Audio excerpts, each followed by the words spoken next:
Delhi Washington বাণিজ্য চুক্তি জট কাটতে চলেছে।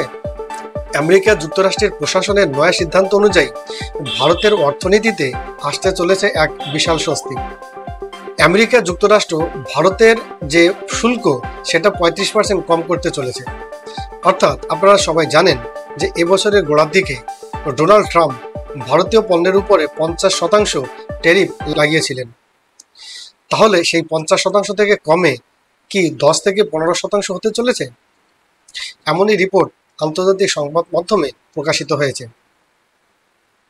তবে একটা প্রশ্ন এখানে ঘোরাফেরা করছে, এই শুল্ক ছাড়ের বিনিময়ে ভারতকে আর কোন মূল্য চুকাতে হতে পারে? তাহলে কি ভারত এবং রাশিয়ার জ্বালানি চুক্তি কোথাও ধাক্কা খেতে চলেছে?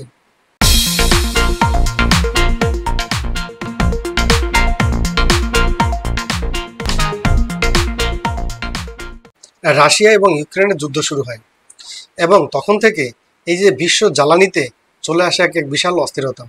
অর্থাৎ পশ্চিমা দেশগুলো, বিশেষ করে ইউরোপিয়ান কান্ট্রির দেশগুলো, তারা রাশিয়া থেকে তেল কিনতে অস্বীকার করে।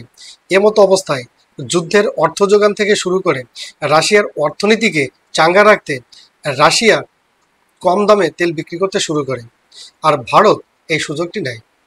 অর্থাৎ ভারত রাশিয়া থেকে তেলের আমদানি বাড়িয়ে দেয়। ভারত প্রথমে রাশিয়া থেকে 0.2% তেল কিনত। এখন অর্থাৎ এই পরিস্থিতিতে ভারত এখন রাশিয়া থেকে 35% তেল কিনছে। অর্থাৎ এর মাধ্যমে ভারতের অর্থনীতিতে এক বিশাল পরিমাণে সাশ্রয় দেখা দিয়েছে। ভারত বিশ্বের তৃতীয়তম তেল আমদানিকৃত দেশে পরিণত হয়েছে।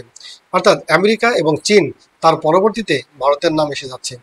আর যখনই রাশিয়া থেকে তেল আমদানি বাড়িয়ে দিয়েছে ভারত, তখনই তৈরি হয়েছে এক নতুন প্রবলেমের। অর্থাৎ আমেরিকার রক্তচক্ষু সামনা করতে হচ্ছে। বিশেষ করে আমেরিকান প্রেসিডেন্ট ডোনাল্ড ট্রাম্প এটাকে ভালোভাবে নিচ্ছিলেন না। এখন নতুন এই যে নয়া সিদ্ধান্ত, অর্থাৎ ওয়াশিংটনের যে নয়া সিদ্ধান্ত, সেই নয়া সিদ্ধান্ত অনুযায়ী তারা এই শুল্ক কম করতে চলেছে। অর্থাৎ 50% থেকে 35% কমিয়ে এখন 15 থেকে 16% নিয়ে আসতে চলেছে। ধীরে ধীরে রাশিয়া থেকে তেল পারচেসের পরিমাণ সেটা কমাতে হবে। তাহলে কি পরোক্ষভাবে আমেরিকার উপর নির্ভরশীলতা বেড়ে যাবে? বন্ধুরা, এখন ভারত যদি রাশিয়া থেকে তেল আমদানি কমিয়ে দেয়, অর্থাৎ ভারত কম দামে রাশিয়া থেকে তেল পাচ্ছিল, এখন যদি ভারত রাশিয়া থেকে তেল আমদানি কমিয়ে দেয়, তাহলে তাকে অল্টারনেট রাস্তা খুঁজতে হবে। এবং অল্টারনেট রাস্তা খোঁজা অর্থাৎ আমেরিকা থেকে যদি তেল পারচেস করে বা অল্টারনেট যদি কিছু পারচেস করে, সেক্ষেত্রে রাশিয়া থেকে যে কম দামে যে তেল পাচ্ছিল, সেটা যদি সেই দামে যদি আমেরিকা না দেয়, তাহলে কিন্তু ভারতীয় অর্থনীতির উপরে একটি প্রচণ্ড চাপ আসবে। এর সাথে সাথে রাশিয়া থেকে যদি তেল আমদানি কমিয়ে দেয়, তাহলে ভারতেও জ্বালানি সংকট আসতে পারে। এই জ্বালানি সংকট মোকাবেলা করতে তাহলে ভারতকে অল্টারনেট কোনো রাস্তা খুঁজতে হবে। সেই অল্টারনেট রাস্তাটি কি? সেই অল্টারনেট রাস্তাটা হচ্ছে ইথানল। অর্থাৎ ভারতকে আমেরিকা থেকে ইথানল কিনতে হবে। তবে এর ফলে ভারতের কিন্তু আমেরিকার উপর ডিপেন্ডেন্সি আরও বেড়ে যাবে এবং রাশিয়ার সঙ্গে সম্পর্ক কিছুটা দুর্বল হবে। এখন যে পরিস্থিতি তৈরি হয়েছে, ভারতের সামনে কিন্তু দুটো দিক ওপেন হচ্ছে। একদিকে ভারত কিন্তু আবার নতুন করে আমেরিকার বাণিজ্য বাজারে প্রবেশের একটা রাস্তা পাচ্ছে। অর্থাৎ একদিকে আমেরিকার বাণিজ্য বাজারে এন্ট্রির যে রাস্তা বা প্রবেশের যে রাস্তা সেটা, অন্যদিকে রাশিয়া থেকে যে কম দামে যে তেল কিনছিল বা রাশিয়ার উপরে বাণিজ্য জ্বালানির যে নির্ভরশীলতা, এই যে দুটো দিক, এই দুটো দিক এখন ভারত কিভাবে বজায় রাখবে, সেটা কিন্তু একটি নতুন চ্যালেঞ্জ ভারতের সামনে দেখা দিচ্ছে।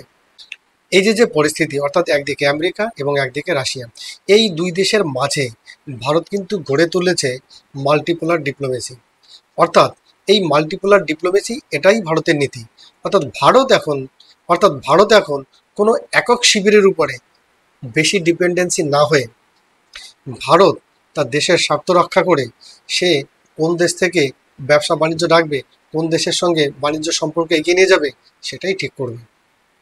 তাহলে কি দিল্লি ওয়াশিংটন চুক্তি শুরু করবে নতুন যুগের, নাকি এর মাঝেও কোথাও লুকিয়ে আছে কূটনৈতিক চাপ? আগামী কয়েক মাসের মধ্যেই দেখা যাবে যে ভারত কোন পথে হাঁটে। তারা কি স্বাধীন জ্বালানি নীতি অবলম্বন করবে, নাকি আমেরিকান বাণিজ্যের স্বার্থে রাশিয়া থেকে কিছুটা দূরে সরে আসবে? বিশ্ব রাজনীতির মঞ্চে শক্তির খেলা কখনোই সস্তা হয় না, এর পেছনে লুকিয়ে থাকে এক গভীর কৌশল।